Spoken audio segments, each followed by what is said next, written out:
Greetings, ladies and gentle readers. I'm Dwyer, and I just finished reading me some All the Skills 3, a deck building lit RPG. And depending on how I titled this particular video, it might give away my opinions of it a little bit ahead of time.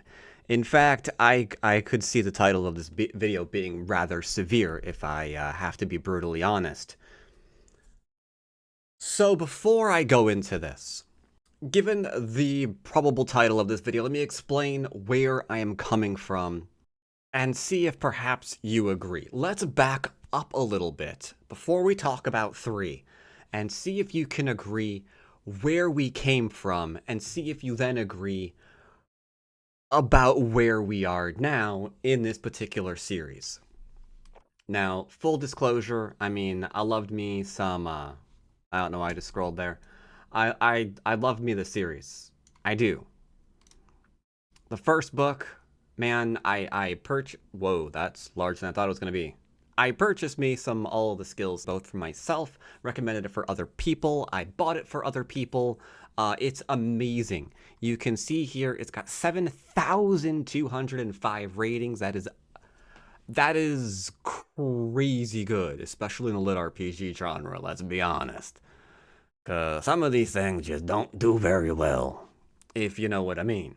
But this book from Honore, whoever that is, has the three things that you need in any book you're writing for people to take it seriously in any way, shape, or form. It's universal. And everyone knows it. It's Newton's third law. For every action, there's an equal and opposite reaction. Every book, chances are, that is going to feel lived in and fleshed out has action, reaction, consequence. We saw this immediately in the first book. The main character, little kid, kind of blowing off work because he wants to see some card holders passing by, right? That's his action. The reaction and consequence of that, he's way too close to a fight. Something takes notice of him and deciding to be mischievous gives him a lot of wealth to potentially, just upset the realm of the noble who's overseeing the lands. Just wants to screw with the guy. So gives a bunch of stuff to this kid. What's the reaction to that? Well, he's got to figure out, what am I going to do with all this wealth that people will murder me for? He's got to decide on an action. Do I use the card? Do I hide the card, throw it away? Do I take it to whoever's in charge of the village? Do I just give it to my old man? What do I do with this thing? Do I take it to the nobles? He decides on an action. Immediately, that action has a reaction and a consequence.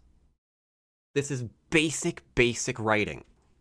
Not to spoil the whole frigging book, though if you're watching this review, you probably already read the book before. But he's got to leave the village.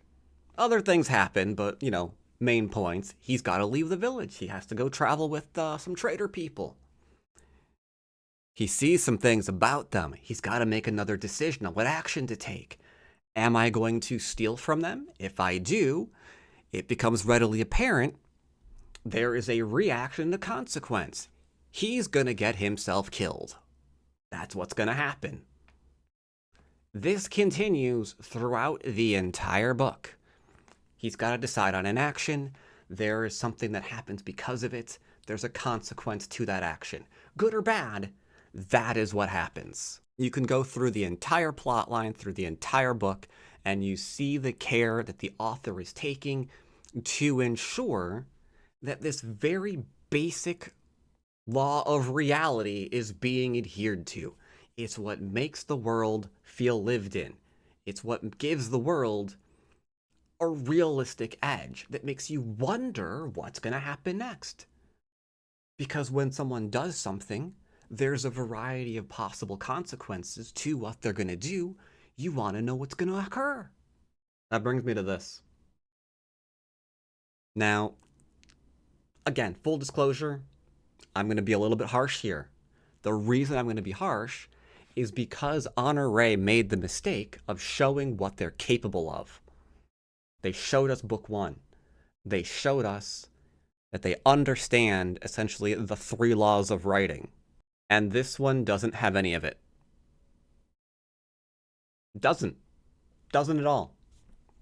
Now, usually in, books that just came out, I try to avoid spoiling the whole thing. So let me just give you a few examples without detailing them too much. Just suppose, someone decides to steal all your worldly possessions. Essentially, all your material wealth. You think there's going to be a reaction and a consequence to that? Even if you did it even if it wound up being beneficial for some reason, characters didn't know that at the time. They weren't planning on that. They couldn't have known, right? It's impossible to have known. So if you go and do that, the writer, that the characters didn't know that was going to happen. The people it was happening to knew they didn't know that was going to happen to. So whether you like it or not, that should be viewed in a certain way. That should paint you in a certain light. There should be a reaction to this occurring. Book completely lost me because there wasn't one. Book was going kind of slow up until that point. And then this happened, and then it just swept out the window. At the same time, we're introduced to a brand new concept that didn't exist in the series before. And let me verify it's not mentioned here. Hold on. Let me mention. Protect. Okay, it doesn't. Okay, it isn't. Okay, it's not mentioned. So yeah, he introduces the concept of the dungeon. It's like, okay, dungeons exist in this world? I mean, it didn't seem to exist in the first book or the second book. But okay, if they exist now. Okay, great. That means it's always existed, but we haven't seen it. So once again, basic thought process, there must be a reason we haven't seen it yet. There must be a consequence of some kind to using this particular card power, for example, that creates this place that would be fantastic for training. Let's say the warriors who are currently bogged down in a seemingly never-ending war. Yeah, there must be a consequence for this, right? There must be a reason why no one else is using this to do anything ever. Nope. It's there. They go through it. It's done. It's not talked about. Like, bro, this actually is a thing that's real. Like, actually? No. Again, it's just, whoop, there. Who cares? We're done. We're over it. Next thing on the list. No reactions, no consequence to this new thing now being in the world. The book, in and of itself, isn't terrible. But one thing that is fundamentally true, it is definitely lacking from the first one.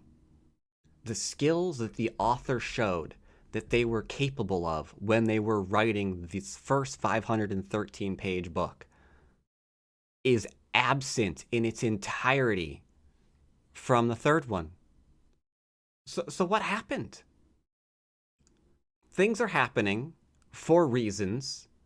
There's no consequences to anything happening. People barely react now to anything that happens. Where did the believability of this world go? And that's when I realized, I know where it went. Because the book 4 is coming out in 5 months. The third book is even longer than the first one. And it looks like it's being written faster and faster. So the author probably doesn't have time to actually go and flesh this stuff out? That's the answer. There you go. We solved it. And those two facts back to back, I can't lie. It's making me massively disappointed, and it's taken away all um all hype for the book 4 coming out. Like I don't know if I even want to read it. I actually don't know. The length of time, despite them being not shorter, are taking less and less time. Why? Is he just not going over his writing anymore? Are has it become a job? I do not get what's going on here. Is he using an AI? Is that how he feels that he needs less and less time between each book? You would think it would be the opposite. You'd be taking more time to like really flesh out and get the book correct, right? Because he's 7,000 ratings.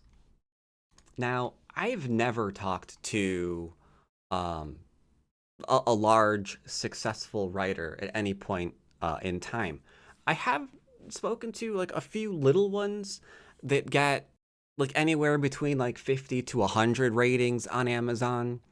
And the few people I've talked to, and this just could be outliers, generally have the same uh, rating to book sales, right? It's not 10 to 1, like 10 people for every 10 people who buy the book, it's usually like one person that leaves a review. It's usually closer like 50 to 1. Now let's assume it's not 50 to 1 in this case for whatever reason. Let's say it's half that. It's 25 to 1. That still means he sold like over 100,000 copies. Right?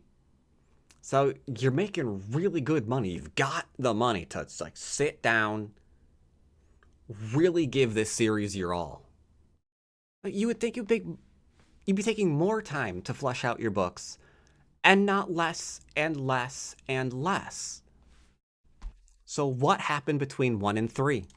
Sadly, that is a question I can't answer. I have no idea. All I know is this book is very shallow. It doesn't feel very fleshed out. There's no reactions or consequences for almost anything that goes on.